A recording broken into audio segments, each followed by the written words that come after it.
J'ai enfin changé mon rangement skincare et je suis passée de ça à ça. Ça faisait des semaines, voire des mois que je repoussais la tâche. Et avec le changement de saison et le besoin d'adapter mes soins, je pensais que c'était enfin le bon moment de le faire. J'avais besoin de quelque chose d'épuré pour que quand je vois mon rangement skincare, j'ai pas en tête tout de suite les inconvénients. Et mon ancien rangement était déjà créé dans cette optique-là, mais j'ai toujours encore besoin de quelque chose de visible pour que dès que je vois mon rangement skincare, je sais que je dois faire ma routine, comme ça j'oublie pas. Et enfin, j'avais besoin de quelque chose de plus esthétique. Mon ancien rangement ne me donnait pas cette vibe-là où je trouvais mon rangement skincare beau.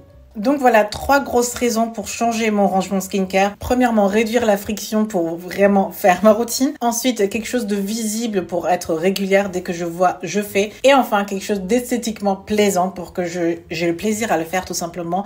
Parce que pour moi, c'est très important que ce soit esthétiquement joli pour que ça me donne en fait personnellement plus envie. Je ne sais pas comment c'est pour vous. Dites-moi dans les commentaires si je suis la seule à aimer quelque chose d'esthétique. Ne me laissez pas être la seule qui est motivée par l'esthétique. S'il vous plaît. Mais plus sérieusement, toutes ces raisons que je viens de lister sont psychologiques et aident à nous stimuler mentalement pour créer des habitudes et faire quelque chose qui est important. Pour moi, la routine skincare est important. J'ai vraiment envie d'avoir une belle peau, mais pour avoir une belle peau, il faut que je sois constante dans mes soins et dans ma routine et faire les bons soins aussi. Mais si j'arrive pas à passer à l'action, ça va pas être possible. Voilà la logique que je voulais suivre et pourquoi je fais cette vidéo, pour vous décomposer comment je fais moi-même pour que peut-être ça puisse vous aider. Premièrement, j'ai commencé avec le nettoyage. Il fallait bien sûr nettoyer un peu tout ça. Ça faisait des mois que tout ça traînait ici. J'avais 2 grands paniers remplis de produits. J'avais commencé à créer une structure. Ensuite, il y a plein d'autres produits qui sont venus, que j'ai introduits, que j'ai suivis pendant un moment, que j'ai arrêté. Si j'avais un bon toner qui marchait très bien, mais avec un nouveau nettoyant, le toner était moins compatible. Du coup, j'avais le toner encore dans le panier, mais il était moins efficace et je l'utilisais plus alors que je l'aimais bien et qui fonctionnait bien avec le nettoyant d'avant.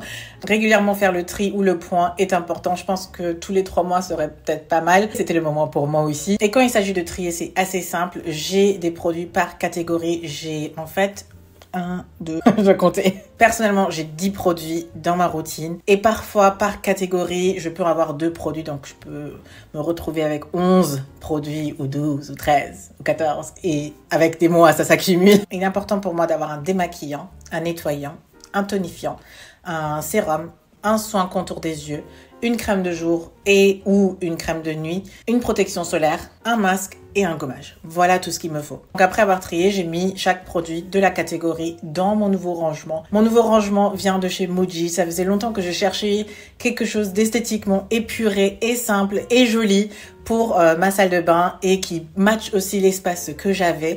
Et j'ai trouvé cette petite sorte d'étagère en acrylique de chez Muji. Et c'est le moment de placer les produits par la catégorie. Tout en haut, j'ai gardé les produits nettoyants. C'est aussi logique parce qu'en fait, c'est les produits avec le packaging le plus grand. Donc en haut, on a tous les produits nettoyants et en bas, on a tous les soins, à savoir les sérums, les crèmes, les gommages, les peaux, etc. J'utilise aussi des lingettes lavables pour nettoyer mon visage, démaquiller ou sécher mon visage pour éviter d'avoir des bactéries sur mon visage. Voilà ce que je fais. Personne n'a envie de gâcher tout le travail qu'on fait, n'est-ce pas? Et c'est déjà tout pour le rangement en lui-même. La seule chose qui me restait à faire, c'était de le mettre en pratique, de voir en fait au fur et à mesure des jours si cette disposition match avec mes raisons au départ. C'est pour ça que je fais cette vidéo maintenant, plusieurs semaines après, pour vous dire que je suis très satisfaite de mon rangement. Et quelques produits sont déjà terminés. Ça veut dire que la prochaine fois que vous verrez mon rangement skincare, il y aura probablement plus les mêmes produits. Par exemple, ma crème de soir préférée est en train de se vider. C'est la Cosrx à base de bave d'escargot. Ensuite, ma crème de jour est aussi épuisée. J'avais acheté ODM, c'est un magasin en Allemagne. Je ne sais pas si ça existe en France, donc je ne vais pas trop en parler parce que voilà. Il y a des chances que vous ne pouvez pas mettre la main dessus. Mais c'est une crème à base de céramide et qui permet de renforcer la barrière cutanée. Je trouve que pour une crème de jour, c'est tout ce qu'il nous faut en ce moment. Peut-être que je vais la racheter ou peut-être j'ai envie de tester quelque chose d'autre. Au niveau du sérum, j'ai aussi commencé quelque chose de nouveau. J'ai enfin commencé à utiliser du rétinol et j'ai le sérum Kiehl's. On est en collaboration sur Instagram pour toute l'année. Si vous me suivez sur les réseaux sociaux, vous l'avez probablement déjà vu. Il fait déjà des beaux miracles et je l'aime beaucoup. Parfois, les produits peuvent changer, mais la structure reste la même. Ma base skincare ne change absolument jamais. Si vous avez besoin de ressources, d'ailleurs, j'en ai en barre d'infos. N'hésitez pas à cliquer et à checker. Et sur ce, c'est tout pour mon rangement skincare. Vous connaissez les raisons, vous savez comment j'ai mis ça en place, vous connaissez ma base skincare. J'ai hâte de savoir si vous êtes plus esthétique ou pas d'ailleurs. Et je vous retrouve la semaine prochaine. À très vite. Bye.